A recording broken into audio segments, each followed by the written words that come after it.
Did you guys see that Mr. Beast, we've joked about this like 40 times, and then Mr. Beast tweeted today, if we lower the age to president, I'll jump in the race, and got 417,000 likes.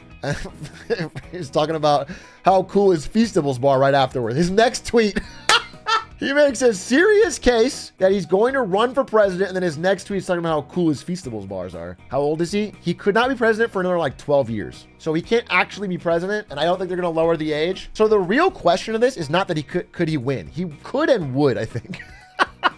The real question is, will Mr. Beast be popular in 12 years? Oh, is it 9 years? In 9 years. I'm sorry, in 9 years. 100% he will look at PewDiePie? Totally possible. I am of the opinion that he could. He's not slowing down. He's got that 100 million Amazon show. He's got things coming. Feels like he's ahead of the game. Have you met Jimmy Beast? I have not met Jimmy Beast. But when I'm his vice president, we'll meet. We're going to meet in the Oval Office. What party would Mr. Beast run for?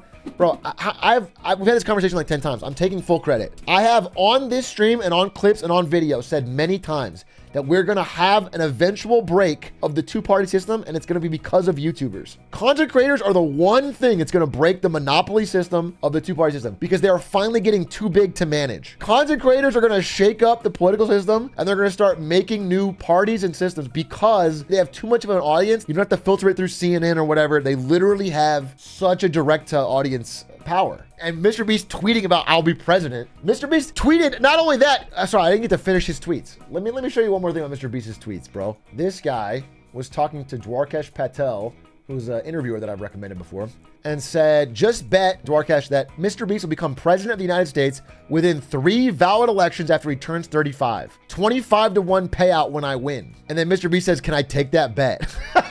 We're acting like it's so crazy. It could never happen that a dude who reaches 100 million people a week and has a clean public image couldn't fucking push for presidency. It's not crazy. And the content creators are only going to get bigger. We have to understand another thing that ties this story together. When I was working at Twitch, the biggest creators in the world, Gold Glove and Jericho and Mayanite, these people had like between 3K and 10K viewers. And 10K would be crazy. They were the biggest. They were like amazingly huge. You know, if Kai Cenat woke up with 10K viewers, he'd kill himself. Nowadays, Kai goes live to 300K sometimes. The level of their reach is only getting bigger with time. The scale keeps getting bigger. Mr. Beast gets 100 million. Remember, like, I don't know, Ryan Higa or whatever, like what views did they get comparatively? It's nothing, but they were the biggest. It keeps getting bigger. The next Mr. Beast is going to be bigger than him. And these people are going to have the power to move politics. So that's what I'm saying. It's like, that is the world we are entering in, where the permissionless aspect of content creation and the permissionless owning your audience is going to give people weird powers they didn't have. And it's going to break down some systems that we thought were untouchable, like the two-party system. I believe this. Kai streams frequently to more people that can fit in the largest stadium in the world. That's crazy. First VTuber president before female president. Hillary Clinton runs again, but as a VTuber. It's such a direct form of communication that people attach themselves in a way. Yeah, that's what I'm saying. The same way that like you would have thought the chocolate market was untouchable until Mr. Beast started to show cracks in a 100-year monopoly. It's just the power of having that big of an audience and not having to go through established channels changes things. It changes paradigms that have been in place for a long time. The way TikTok has changed the music business to where like you don't need to go find a fucking A&R rep and get scouted and signed. You just get to go viral on TikTok. Once you do that, then you have the leverage, and then the labels want you. It's just different. It's the way the internet has changed the power of middlemen. Would you vote for Mr. Beast? No, I wouldn't vote. I mean, I will never say never. In 9 years, he could become an entirely different person, and he clearly has incredible skill at what he does. But he's a 23-year-old whose entire life is devoted to making compelling mass market YouTube videos. I don't believe that is the proper skill that I'd want. 50 State Squid Game would be a fire video. I mean, it would be so funny to see the State of the Union delivered on YouTube with a like and subscribe. I think it'd be so funny, dude.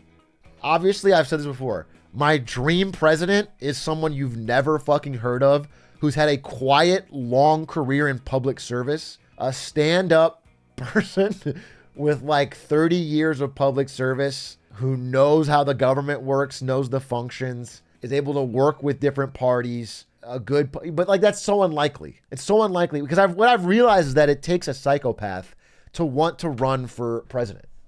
It takes someone who is willing to have their entire personal life blown up. It's like a regular person wouldn't want the job. They don't, it's going to make their family life harder. They have to be a little bit psychopathic. And that's the best you can hope for, is that they're a little bit. You got to be a narcissist? Well, streamers will fucking crush then. Ludwig's going to be a fire president, bro. Ludwig's going to be a fire president. It's also, here's the other part. It's like, to be president, you almost have to lie because people do not want to hear the truth. Neither party can tell the entire truth because people don't want to hear it. And if you tell it to them, you will lose.